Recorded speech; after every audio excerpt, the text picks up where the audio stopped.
दोस्तों आज हम बात करेंगे ड्रूपल एंटिटीज की, राइट? कि एंटिटीज क्या होती है और ड्रूपल को बहुत ही फ्लेक्सिबल सीएमएस कहा जाता है। उसका एक बहुत बड़ा कारण यह है कि ड्रूपल के पास जो एंटिटी सिस्टम है वो बहुत अच्छा है, इसीलिए ड्रूपल को एक बहुत ही फ्लेक्सिबल सीएमएस कहा जाता है। ठीक है, तो एंटिटी की अगर बात करें तो हम लोग बोल सकते हैं कि every major component that make up a Drupal site is an entity type or another type. Like जैसे एग्जाम्पल की अगर मैं बात करूं तो जैसे हम लोग अगर बात करें तो यूजर है, फिर नोड्स है, ब्लॉक है, ऑल टाइप ऑफ एंटिटीज। मतलब ड्रूपल के अंदर अगर मैं बात करूं यूजर की, राइट, कि जो ड्रूपल का यूजर है या नोड्स है, ब्लॉक्स है, ये सब एंटिटी है। तो अभी एंटिटी होने का क्या फायदा है? ठीक है, हमने बोला कि ये एंटिटी है, तो एंटिटी होने का क्या फायदा है? तो हम लोग बोल सकते हैं ड्रूपल की टर्मोलॉजी में कि in Drupal entity is a general concept that represent a noun, person, place और thing, right? So there are a number of different type of entities in Drupal means to represent a specific type of data, है ना? मतलब कहने का मतलब ये है कि Drupal के अंदर जैसे अगर हम यूजर की बात करें, राइट, अभी यूजर क्या है? यूजर एक एंटिटी है और ये क्या मतलब a user entity contain the information that to specific people did visit our site such as a user email, password. So within the concept entity represent the noun, a user entity is a person, right? अगर मैं बात करूं entity की, user entity की, तो user entity क्या है? User entity क्या है? तो यूजर एंटिटी में क्या हो रहा है कि user entity contained information that is a specific to people. मतलब जो यूजर एंटिटी है वो इंफॉर्मेशन रख रही है समथिंग रिलेटेड टू यूजर। उसमें ईमेल हो सकता है, पासवर्ड हो सकता है, और भी यूजर से रिलेटेड डेटा हो सकता है। उसी तरीके से अगर हम लोग एक और दूसरी एंटिटी की बात करें तो वो होता है कंटेंट, है ना? कंटेंट, तो कंटेंट भी एक एंटिटी जिसको हम लोग नोड भी बोलते हैं।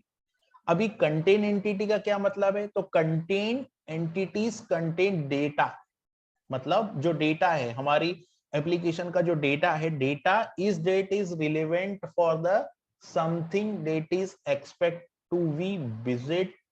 मतलब जो डेटा है, जैसे कि यूआरएल हो सकता है पेज का। अभी डेटा में क्या हो गया? अभी कंटेंट एंटिटी की अगर मैं बात करूं तो कंटेंट एंटिटी में जैसे कि हम बोल सकते हैं कि सच एस यूआरएल हो सकता है, टाइटल हो सकता है, और कोई कंटेंट टाइप की बॉडी फील्ड हो सकती है, कोई फील्ड का डेटा हो सकता है। तो ये क्या है हमारे पास? ये कंटेंट एंटिटी है ना? तो जैसे अगर ड्रूपल की मैं बात करूं तो यहाँ पे जो यूजर एंटिटी है उसमें क्या हो गया कि यूजर से रिलेटेड डेटा हो गया। कंटेंट एंटिटी में क्या हो गया? कंटेंट से रिलेटेड डेटा हो गया। तो ये दो टाइप की एंटिटी हो गई है कि यूजर एंटिटी हो गई है, कंटेंट एंटिटी हो गई है। और इस एंटिटी को बनाने का फायदा क्या है? जैसे मैं बोलूं कि यूजर भी एक एंटिटी है और कंटेंट भी एक एंटिटी है, टेक्सोनॉमी भी एक एंटिटी है, अपन बोल सकते हैं कि टेक्सोनॉमी भी एक एंटिटी। लेकिन इसको हम लोग एंटिटी क्यों बोल रहे हैं? क्योंकि हमको इस पे ड्रूपल की फील्ड एपीआई का सपोर्ट मिलता है। एग्जाम्पल के लिए यूजर की प्रोफाइल है, तो यूजर की प्रोफाइल में यूजर की पिक्चर होगी, राइट, यूजर का रोल होगा, और भी फील्ड हम लोग बना सकते हैं। हम लोग ड्रूपल में अगर एडमिन से लॉगिन करें और यूजर सेटिंग में जाएं तो जो रजिस्ट्रेशन फॉर्म होता है उसको हम लोग डिजाइन कर सकते हैं। रजिस्ट्रेशन फॉर्म क्या है? रजिस्ट्रेशन फॉर्म जो है वो यूजर डेटा से रिलेटेड है। तो हम लोगों ने इसको एंटिटी इसलिए बोला क्योंकि इस पे हमको फील्ड एपीआई का सपोर्ट मिल रहा है ना? तो जैसे कि ये तो टाइप था, कंटेंट एक टाइप है, कंटेंट पे भी फील्ड एपीआई का सपोर्ट मिलता है। टेक्सोनॉमी पेज हम बनाते हैं उस पे भी हमको फील्ड एपीआई का सपोर्ट मिलता है। ब्लॉक टाइप हम बना रहे हैं ड्रूपल 8 में, तो उस पे भी हमको फील्ड एपीआई का सपोर्ट मिल रहा है। ड्रूपल 8 में जैसे कमेंट है, कमेंट पे भी हम लोग फील्ड बना सकते हैं अलग अलग, तो कमेंट पे भी हमको एंटिटी का सपोर्ट मिल रहा है। जैसे मीडिया है तो मीडिया पे भी हमको फील्ड एपीआई का सपोर्ट मिल रहा है। तो ये सब चीजें क्या है? ये सब चीज एंटिटीज है। एंटिटी इसीलिए बोला जाता है क्योंकि हमको फील्ड एपीआई का सपोर्ट मिलता है। अब एग्जांपल के लिए जैसे कोई कंटेंट किसी ने बनाया, राइट, अभी कोई कंटेंट बनाता है तो कंटेंट का ऑनर होगा, कोई यूजर होगा, वो कंटेंट क्रिएट कर रहा है, जैसे एडमिन है, एडमिन ने कंटेंट क्रिएट किया, राइट। तो दो ऑनर क्या है, the owner of specific piece of content is user entity. मतलब जैसे मैंने एक बेसिक पेज बनाया, अभी मेरे पास एडमिन का रोल है, अगर मैं एडमिन बेसिक पेज बना रहा है तो उस बेसिक पेज का ऑनर कौन हो गया, एडमिन हो गया, क्योंकि वो एडमिन यूजर जो है वो कंटेंट क्रिएट कर रहा है, ठीक है। तो यूजुअली जो रिलेशनशिप है एंटिटी का, राइट, हम अगर फील्ड में देखें तो फील्ड में हमको एक एंटिटी रेफरेंस फील्ड मिलता है ना। वो एंटिटी रेफरेंस फील्ड का क्या मतलब है, अब एंटिटी रेफरेंस फील्ड का मतलब यहाँ पे जैसे एंटिटी रेफरेंस फील्ड की मैं बात कर रहा हूं, तो एंटिटी रेफरेंस फील्ड का क्या मतलब है, एंटिटी रेफरेंस फील्ड का मतलब ये है, जैसे एंटिटी रेफरेंस फील्ड मान लीजिए कि किसी यूजर ने कोई पेज बनाया है, तो यूजर एंटिटी हुआ और कंटेंट भी एंटिटी हुआ, लेकिन उस एंटिटी को बनाने वाला ऑनर है, ऑनर मतलब यूजर है, तो वो यूजर एंटिटी है। अब अगर आप यहाँ पर एंटिटी रेफरेंस फील्ड यूज करेंगे तो वहां पे आप उसका रेफरेंस ले सकते हैं, मतलब कंटेंट के अंदर उस कंटेंट को बनाने वाले यूजर का डेटा हम लोग as a reference field store कर सकते हैं। तो एक कंटेंट को दूसरे कंटेंट से कनेक्ट करने के लिए हमको एंटिटी रेफरेंस का फील्ड मिलता है। क्यों, क्योंकि एंटिटी वही कंसेप्ट है जो जिसमें फील्ड एपीआई हमको मिलती है। तो जैसे कि यहाँ पर यूजर एक एंटिटी है, नोट्स एक एंटिटी है, ब्लॉक्स एक एंटिटी है और कमेंट भी एक एंटिटी है। तो हम लोग सीधे सीधे शब्दों में कह सकते हैं कि एंटिटी मतलब जिसमें फील्ड एपीआई का हमको सपोर्ट मिलता है, राइट। और एंटिटी मतलब the concept to represent a noun in Drupal terminology, right. जैसे कि पर्सन, प्लेस और थिंग्स, राइट। तो there are a several type of entities, बहुत सारी टाइप की एंटिटी हो सकती है ड्रूपल के अंदर, और हर एक एंटिटी स्पेसिफिक टाइप का डेटा को शो करती है। जैसे यूजर की एंटिटी यूजर इंफॉर्मेशन दिखाएगी, है ना। कंटेंट की एंटिटी कंटेंट रिलेटेड चीजें आपको मिलेगी, टेक्सोनॉमी, ब्लॉक्स, कमेंट, सब चीजों का यहाँ पर एंटिटी से रिलेशन है। तो ये होता है इन जनरल टर्मोलॉजी में एंटिटी की डेफिनेशन।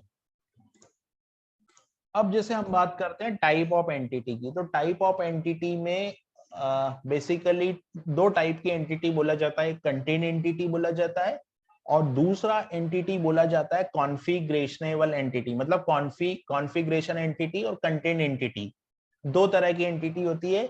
कंटेंट एंटिटी मतलब जिसमें डेटा जो होता है वो टेक्स्ट के फॉर्मेट में होता है, एचटीएमएल मार्कअप के फॉर्मेट में हो सकता है, इमेजेस हो सकती है, अटैच्ड फाइल हो सकती है। अभी एंटिटी कंटेंट एंटिटी टाइप की अगर मैं बात करूं तो जैसे कि नोड है ना, जैसे कि नोड है, तो नोड क्या है, एक कंटेंट एंटिटी है, राइट। अगर मैं एंटिटी टाइप की बात करूं तो एंटिटी टाइप में हो गया जैसे मेरा कंटेंट आइटम, राइट, ये हो गया, ये है कंटेंट एंटिटी, जैसे कंटेंट आइटम, तो ये कंटेंट आइटम ये एक कंटेंट एंटिटी हो गई।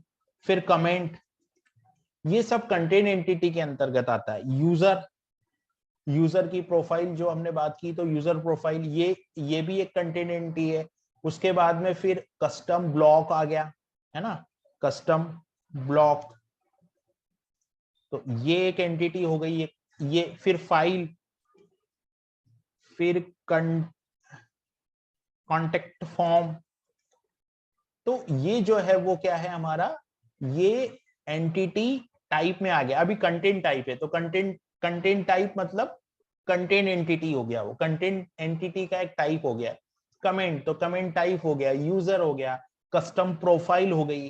तो ये चीजें जो है वो कंटेंट एंटिटी से रिलेटेड है यहाँ पे। अभी कंटेंट एंटिटी से मतलब क्या है, कंटेंट एंटिटी से मतलब यहाँ पर फील्ड से भी होता है।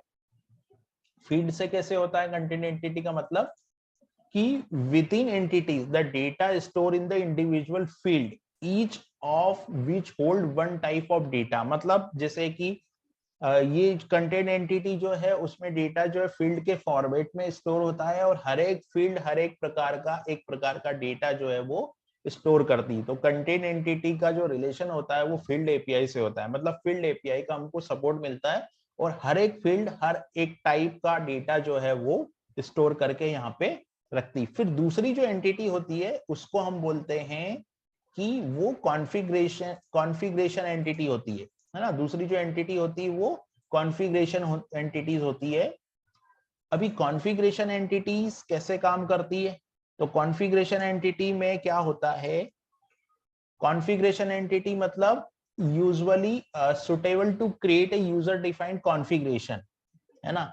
मतलब हम लोग क्या कर सकते हैं कि जो कॉन्फ़िगरेशन एंटिटी होती है उसमें कुछ user defined entity, user defined configuration हम लोग क्रिएट कर सकते हैं। जैसे कि एग्जांपल के लिए आपने व्यू बनाया, तो व्यू क्या है, व्यू एक कॉन्फ़िगरेशनेबल एंटिटी है, right. Configuration entity data are suitable for create a user defined configuration, है ना। इमेज स्टाइल हो जाएगा, फिर व्यूज हो जाएगा, फिर कंटेंट टाइप हो जाएगा। कंटेंट टाइप हो गया, कंटेंट टाइप भी क्या है, एक कॉन्फ़िगरेशनेबल एंटिटी है ना। फिर आप अगर बोलो कि व्यू है, व्यूज है, इमेज स्टाइल है, इमेज स्टाइल में भी आप अलग अलग तरह के इमेज को इफेक्ट देते हैं, तो वो क्या होता है, वो भी कॉन्फ़िगरेशनेबल मतलब कॉन्फ़िगरेशन एंटिटी होती है। तो इस तरीके से कंटेंट एंटिटी होती है और कॉन्फ़िगरेशनल एंटिटी होती है, ठीक है। अभी दोनों एंटिटी में क्या फर्क होता है, कॉन्फ़िगरेशन एंटिटी और कंटेंट एंटिटी में, कि कॉन्फ़िगरेशन एंटिटी क्या करती है कि स्टोर सेट ऑफ कॉन्फ़िगरेशन, मतलब कॉन्फ़िगरेशनल जो एंट्री होती है इसमें डेटा जो होता है ना वो या तो फाइल के फॉर्मेट में होता है, YML फाइल से कॉन्फ़िगरेशन मैनेज होती है, या डेटाबेस में एक टेबल होता है, सेटिंग टेबल जो होता है उससे डेटा मैनेज होता है, ठीक है। लेकिन अगर आप कंटेंट एंटिटी की बात करो तो कंटेंट एंटिटी का जो पूरा कंसेप्ट है वो फील्ड पे बेस्ड है ना। हम लोग बोल सकते हैं कि कंटेंट एंटिटी मतलब जो फील्ड एपीआई के सपोर्ट से चलती है, और कॉन्फ़िगरेशनल एंटिटी में क्या होता है कि YML फाइल में डेटा मैनेज हो सकता है, डेटाबेस से डेटा मैनेज हो सकता है, मतलब सेट ऑफ कॉन्फ़िगरेशन यहाँ पे होती है, तो उसको हम लोग बोलते हैं कि वो कॉन्फ़िगरेशन एंटिटी है, ठीक है। अभी कॉन्फ़िगरेशन एंटिटी का क्या एग्जांपल हो सकता है, तो कॉन्फ़िगरेशन एंटिटी का एग्जांपल हो सकता है इमेज स्टाइल, है ना, व्यूज, ये सब कॉन्फ़िगरेशन एंटिटी है।